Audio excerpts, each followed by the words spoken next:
Obviously, from my accent, you can tell I'm from southeastern Kentucky. We'll try to make this as quick as possible, but I'm not used to talking fast. We'll be honest on that. That's just part of it. But growing up in southeastern Kentucky, living in a rural area, a lot of my obstacles stemmed from that, and just from poverty in general. Me and my two brothers, we were raised by a single father, and he made minimum wage the majority of his life, while he was working, before he got disabled. And being raised poor, you grow up quicker than you'd like. You don't have the resources to smooth out the small ripples. Just $2 to $5 means that you can't show up for work. Where I come from, distance, is a barrier, and it's not numerated by blocks, it's miles. If you drive 10 miles to work, it's 10 miles. You can't walk that. That's just not feasible one way.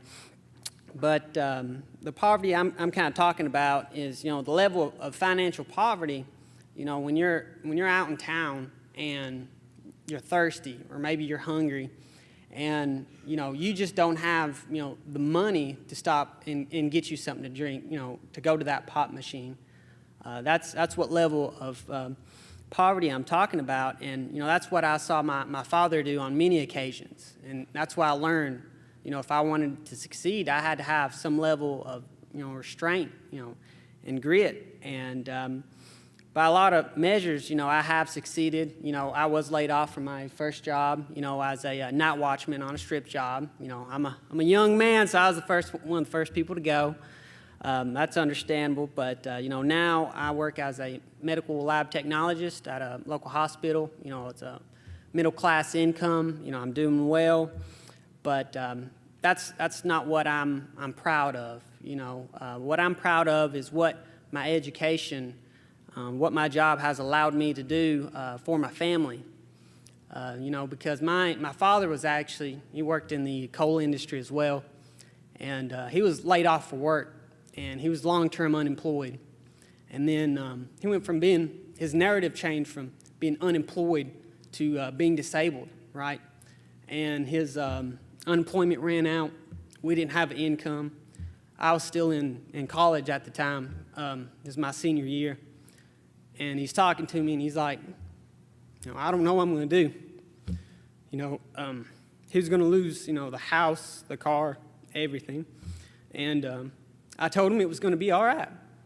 And I stepped up, and I don't know how I did it, but I made it work, and I carried the bills, and, I kept my family from being homeless, because that's really what it was. He didn't, have another way, but the important truth of that matter is, I didn't do it alone. Even though I was the one, that signed the checks, I'm the ones that, paid the bills. I had a lot of people that supported me, a lot of people that invested in me along the way, that made me the person that I am today, and made me strong enough to be able to bear that kind of weight, because that's heavy. I remember, my third grade teacher back, I had a learning disability. I couldn't read good enough to read a bell ringer, okay?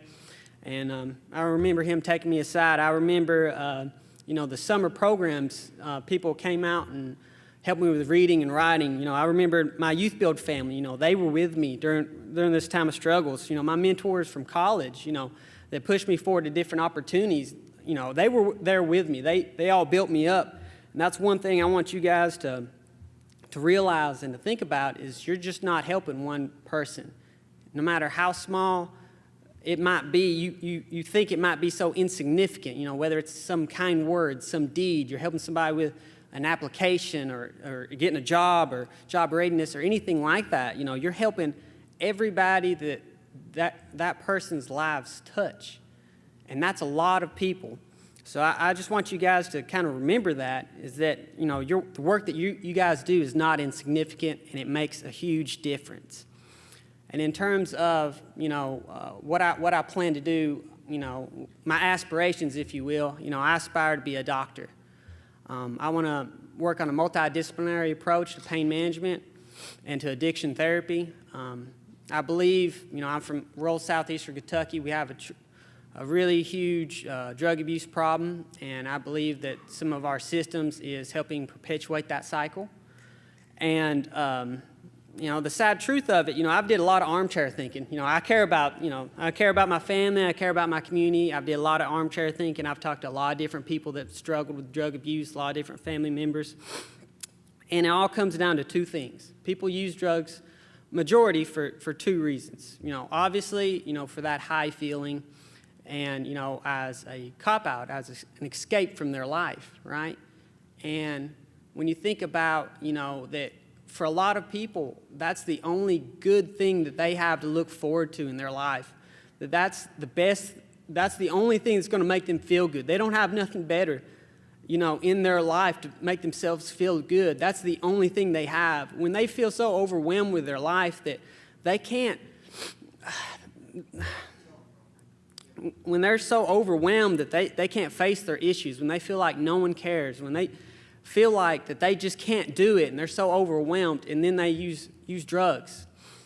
That's something that's perpetuated in our society, and that's a fact that, for me, is just unacceptable. I mean, that's an honest truth for a lot of people out there. That's their circumstance, and that's unacceptable, and we need system change not only from the top down, but from the bottom up. It's going to take both sides to create the change that we need, and I believe that if we just unify and stand together like we are here in this room, when we talk about these issues, and when we are united, I firmly believe, that we'll be able to address and overcome our current problems and bring about the system changes that we're currently facing today, or the problems we're facing today. And that's all.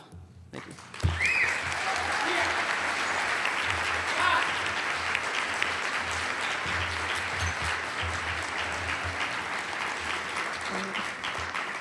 So thank you, Adam. You sure have a lot to be proud of, and we can't wait to see what your future holds for you. We know you're going to do wonderful. And next is Shawnice Jackson. Shawnice is from Baltimore, Maryland. I look forward to hearing from her.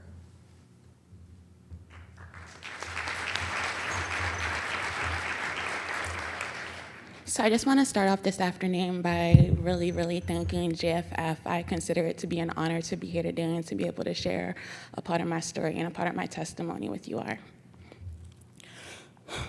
So I was born into about 5 generations of poverty in the west side of Baltimore City.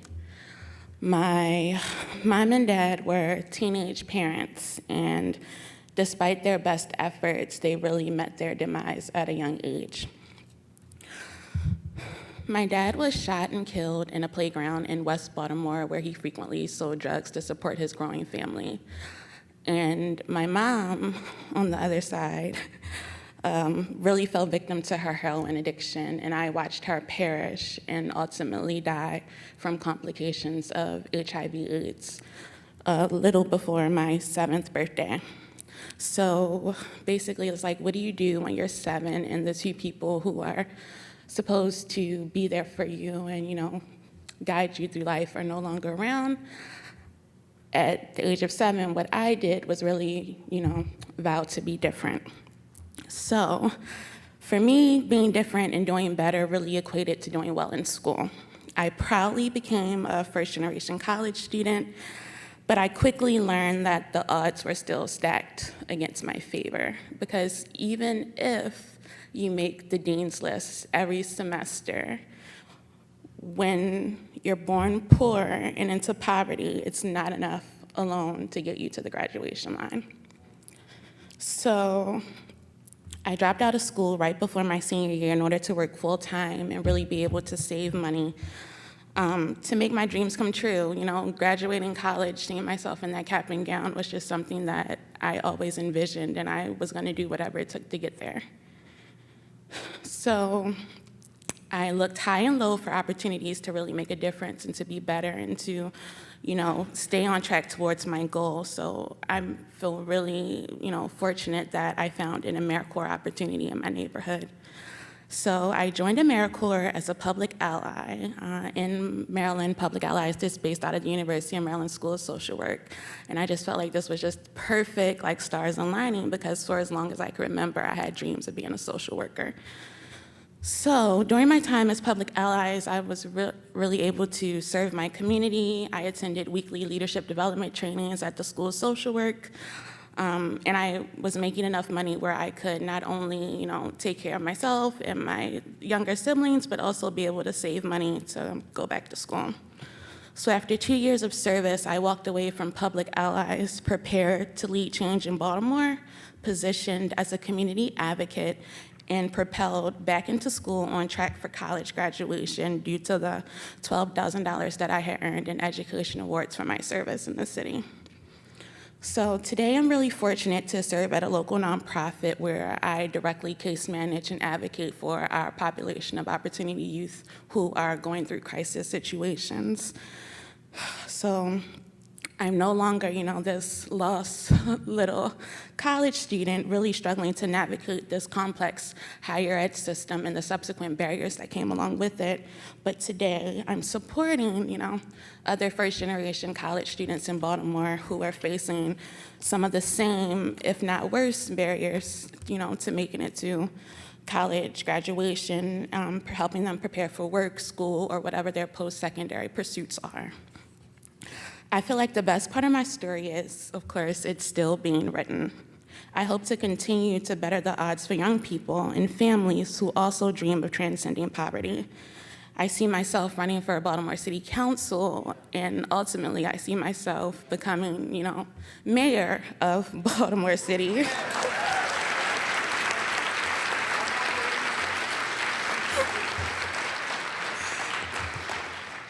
Because I feel like as mayor, my goal would be to make Baltimore a city of opportunity where you start doesn't have to dictate where you end up and where you finish. So,